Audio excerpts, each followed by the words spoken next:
नमस्कार विद्यार्थी मित्रांनो, आज आपण इयत्ता 6वी मराठी सुलभ भारती यामधील पाठ क्रमांक 2 माझा अनुभव या पाठाचा संपूर्ण स्वाध्याय बघणार आहोत. बघूया पहिला प्रश्न. प्रश्न क्रमांक 1, का ते लिहा. त्यातील अ, रीमाने आनंदाने उड्या मारल्या. उत्तर आहे या प्रकारे, आगगाडीने मामाच्या गावाला जायचे म्हणून रीमाने आनंदाने उड्या मारल्या. दुसरं, मुलाने बाळाला मांडीवर घेतले. उत्तर, मावशींच्या मांडीवर बसलेले बाळ मुलाकडे पाहून खुदकन हसले म्हणून मुलाने बाळाला मांडीवर घेतले. पुढचा प्रश्न आहे, मुलाचे मन आनंदाने थुईथुई नाचू लागले. कारण पानांची सडसड, नदीची खडखड, पक्ष्यांची किलबिल, गायीचे हंबरणे, पशु पक्षी, शेते पाहून मुलाचे मन आनंदाने थुईथुई नाचू लागले. पुढचा प्रश्न आहे, मुलांना गहिवरून आले. उत्तर, जिने मुलांना जवळ घेतले, मुलांच्या डोक्यावरून तोंडावरून मायेने हात फिरवला. तिच्या हाताचा स्पर्श खूप प्रेमळ व बोलका होता. आजीच्या प्रेमाने भारावून गेल्यामुळे मुलांना गहिवरून आले. पुढचा प्रश्न. प्रश्न क्रमांक 2, सुट्टी कधी संपली ते आम्हाला समजलेच नाही असे मुलाला का वाटले? तुमच्या शब्दात लिहा. उत्तर, सुट्टीत विहिरीवर पोहायला जाणे, शेतात बागडणे, आंब्याच्या झाडावर चढून कैऱ्या, पाडाचा आंबा तोडून खाणे, बैलगाडीतून मामाबरोबर फेरफटका मारणे, कधी शेतावर तर कधी आमराईत मामाबरोबर फिरायला जाणे, या सर्व मजेत सुट्टी कधी संपली ते मुलांना कळलेच नाही. प्रश्न क्रमांक 3, वाचा, सांगा आणि लिहा. त्यातील अ, नादमय शब्द. याचे उत्तर आहे या प्रकारे. नादमय शब्द दिलेले आहे. या ठिकाणी उदाहरण दिलेलं आहे छुमछुम आणि झुकझुक. त्याचप्रमाणे अजून शब्द आहे फडफड, खडखड, सडसड, खडखड, खुडखुड आणि थुईथुई.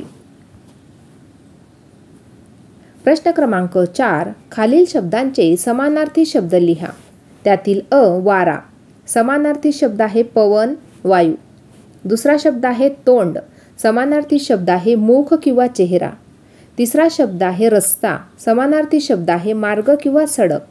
चौथा शब्द आहे आई आणि समानार्थी शब्द आहे माता किंवा जननी.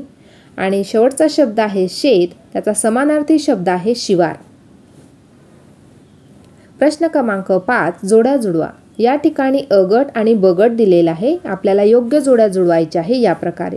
बघा आता या ठिकाणी आगगाडी कशी चालते तर झुकझुक, म्हणजे या प्रकारे आपण त्यांच्या जोड्या जुळवणार आहोत. बघा, आगगाडी, झुकझुक, पैंजण, छुमछुम, घुंगरमाळा, खुडखुड, बैलगाडी, खडखड आणि पाणी, खळखळ.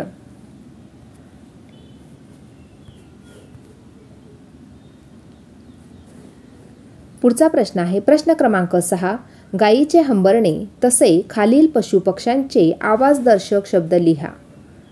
बकरी, मे, बे, वाघ, डरकाळी, बेडूक, डराव डराव, कुत्रा, भुंकणे, मांजर, म्याव म्याव करणे आणि मोर, माओ माओ असा आवाज करणे. प्रश्न क्रमांक 7, खालील वाक्प्रचारांचा वाक्यात उपयोग करा. त्यातील अ, खुदकन हसणे. बाळ खुदकन हसले. दुसरं, गाढ झोपणे. आई गाढ झोपली होती. तिसरं, कडकडून भेटणे. अमेरिकेतून आल्यावर मी भावाला कडकडून भेटलो. टुकटुक पाहणे. बाळ सर्वांकडे टुकूटुकू पाहत होते. आनंदाने थुईथुई नाचणे. काळे मेघ पाहून मोर आनंदाने थुईथुई नाचतो. पुढचं, गहिवरून येणे. निरोप देताना मला गहिवरून आले. प्रश्न क्रमांक 8, बाजार, हाट यासारखे आणखी काही जोडशब्द लिहा. धावपळ, नाती गोती, केर कचरा, कामधंदा, भाजीपाला आणि धुणी भांडी ही जोडशब्द आहेत. पुढचा प्रश्न आहे प्रश्न क्रमांक 9, तुम्ही एखादे चांगले काम केले आहे त्या प्रसंगाचे अनुभव लेखन करा. उत्तर, एकदा मी शाळेतून घरी येत होते. रस्त्यात माझ्या बाजूने चालणाऱ्या एका अंध व्यक्तीकडे माझे लक्ष गेले. त्यांना रस्ता ओलांडायचा होता. मी त्यांचा हात धरून त्यांना रस्ता ओलांडायला मदत केली. त्यांनी माझा हात आपल्या हातात घेऊन माझे प्रेमाने आभार मानले. तू खूप मोठी होशील असा आशीर्वाद दिला. मला खूप आनंद झाला. ही गोष्ट आईला सांगावी म्हणून मी आनंदातच पटपट घरी आले. प्रश्न क्रमांक 10. तुमच्या घरातील व्यक्तींबरोबर सुट्टीच्या दिवशी तुम्ही कशी मजा करता ते लिहा. उत्तर. सुट्टीच्या दिवशी बाहेर फिरायला जायचे असेल तर मी लवकर उठते. पटपट स्वतःची तयारी करून आईला मदत करते. बरेच वेळा आई बाबा मला जवळच्या समुद्र किनाऱ्यावर नेतात. मी व माझी लहान बहीण वाळूचे किल्ले बांधतो.